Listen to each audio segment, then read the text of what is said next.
Hello दोस्तों, सबको नमस्कार और सब बढ़िया ज़बरदस्त। करंट अफेयर 10 अप्रैल की क्लास। पहला नंबर क्वेश्चन है, विराट कोहली आईपीएल में कौन सा रिकॉर्ड बनाया है? तो इसका आंसर हो जाएगा आईपीएल में कौन सा रिकॉर्ड बनाया है। तो ये सबसे ज़्यादा शतक लगाने वाले बन गए हैं, सब सर्वाधिक शतक लगाने वाले खिलाड़ी बन गए हैं आईपीएल में। दूसरा क्वेश्चन है, भारतीय चुनाव आयोग ने कौन सा पोर्टल लॉन्च किया है? तो सुविधा पोर्टल लॉन्च किया है, सुविधा पोर्टल लॉन्च किया गया है। तो ये पोर्टल का मतलब क्या होगा, पोर्टल लॉन्च करने का कारण क्या होता है? तो ये जो राजनीतिक पार्टियां होती हैं, तो राजनीतिक पार्टी होती है, तो अगर राजनीतिक पार्टी रैली निकालती है या कोई मतलब अपना क्या खोलते हैं, ऑफिस खोलते हैं या कोई अदर काम है, तो उसको सहयोग मिलता है। इस पोर्टल के माध्यम से उनको सहयोग मिलेगा। जो समस्या होती थी, तो ये जो है इस पोर्टल के वजह से इनको सहायता मिलेगी जो पार्टियां होती हैं।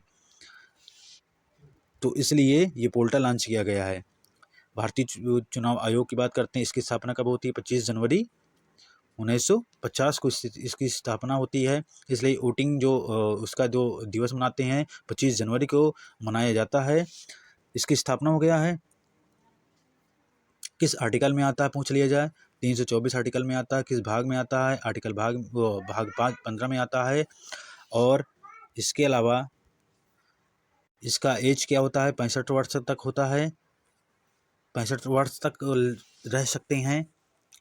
और एक और क्वेश्चन आता है कि किस संविधान संशोधन 61वें संविधान संशोधन द्वारा 1989 को 21 वर्ष से घटा करके 18 वर्ष कर दिया गया है? वोटिंग मतलब जो वोट देने का अधिकार था, वोट देने का एज था, वो 21 वर्ष पहले था, उसको 18 वर्ष कर दिया गया है। कब किया गया है? ये 1989 में 61वें संविधान संशोधन के द्वारा। अगला क्वेश्चन है, 16वें वित्त आयोग का पूर्ण सदस्य नियुक्त किया गया है, ये कौन बने हैं? तो इसका नाम हो जाएगा मनोज पांडा। मनोज पांडा जो 16वें वित्त आयोग है पूर्ण सदस्य, उसको नियुक्त किया गया है, मनोज पांडा इसका आंसर हो जाएगा। अब ये मनोज पांडा कौन थे? अगर बोला जाए मनोज पांडा कौन थे, तो मनोज पांडा थे अर्थशास्त्री थे, अर्थशास्त्री हैं ये, अर्थशास्त्री हैं। और ये 16वें वित्त आयोग के सदस्य बनाए गए हैं। और ये 16वां जो वित्त आयोग है, ये 2026 से 32 तक इसका कार्यकाल रहेगा। जो 16वां वित्त आयोग कब से कब गठन होगा? इसका गठन होगा 2026 से 32 तक। ठीक है, वित्त आयोग की बात करते हैं। वित्त आयोग आर्टिकल 280 में, अगर पूछा जाए किस आर्टिकल में आता है, 280 में आता है। और वित्त आयोग कौन, इसके जो सदस्य कौन नियुक्त करता है? तो राष्ट्रपति इसका आंसर हो जाएगा। और अगर इसके सदस्य की बात करते हैं, तो एक अध्यक्ष होता है और 4 सदस्य होते हैं, 4 सदस्य होते हैं। वित्त आयोग, अगर ये पूछा जाए 15वें वित्त आयोग के अध्यक्ष कौन थे? ये थे एन.के. सिंह। और अगर पूछ लिया जाए 16वें वित्त आयोग के अध्यक्ष अरविंद पनगड़िया, जो 16वें वित्त आयोग के अध्यक्ष और जो अरविंद पनगड़िया हैं, ये पूर्व नीति जो आयोग है उसके अध्यक्ष रह चुके हैं। अगला क्वेश्चन, सागर कवच का आयोजन कहाँ किया गया है? तो ये सागर कवच है क्या? सागर कवच है क्या, इसका कारण क्या है? ये सागर कवच है क्या? तो ये है जो समुद्री है उसको सुरक्षा देने के लिए, उसको जो सुरक्षा है समुद्री सुरक्षा, उसको बढ़ावा देने के लिए ये सागर कवच आयोजन आयोजन किया गया है। लेकिन ये लक्षद्वीप में किया गया है, लक्षद्वीप में किया गया है। और ये साल में 2 बार मतलब एक साल में 2 बार ये आयोजन होता है, इसका आयोजन होता है साल में 2 बार अगर पूछा जाए तो। और उसमें कौन कौन से भाग लेते हैं? जो इंडियन कोस्ट गार्ड होता है या इंडियन नेवी होता है, जो सेना होती है, ये लोग भाग लेते हैं। ये सब सुरक्षा जो एजेंसियां हैं ये सब भाग लेती हैं। इसीलिए जो है ये कहाँ किया गया है? लक्षद्वीप में किया गया है।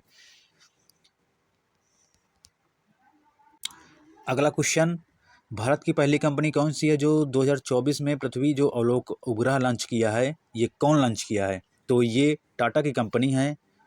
टाटा टाटा की कंपनी है। अच्छा, इस उपग्रह का नाम है, इस उपग्रह का जो पृथ्वी अवलोकन क्या बोलते हैं, पृथ्वी अवलोक उपग्रह लॉन्च किया है, T sat T sat 1A launch किया है। टी सैट 1A इसका नाम है और ये टाटा की कंपनी है। और जो अब इसके जो टाटा कंपनी तो है, लेकिन इसके जो सहयोग दिया गया है तो टाटा एडवांस लिमिटेड उसका नाम है। और इसका जो मुख्यालय है नई दिल्ली में है, नई दिल्ली में है हेडक्वार्टर। अगर ये पूछा जाए, ये भारत की पहली कंपनी है जो प्राइवेट कंपनी है। पहले तो जो है जो भारत सरकार के जो स्वामित्व वाली कंपनी है इसरो, इसरो ये उपग्रह लॉन्च करती थी, लेकिन ये पहली भारत की कंपनी है जो प्राइवेट है। टाटा इसने उपग्रह लॉन्च किया है। क्या नाम है इसका है?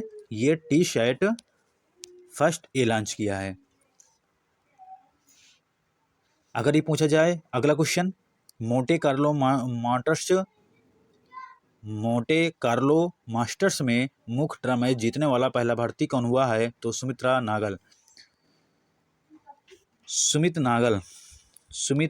नागल ये पहले भारतीय बन गए हैं। जो मोंटे कार्लो मास्टर्स है उसका जो ड्रा मैच हुआ था, ड्रा मैच होने के बावजूद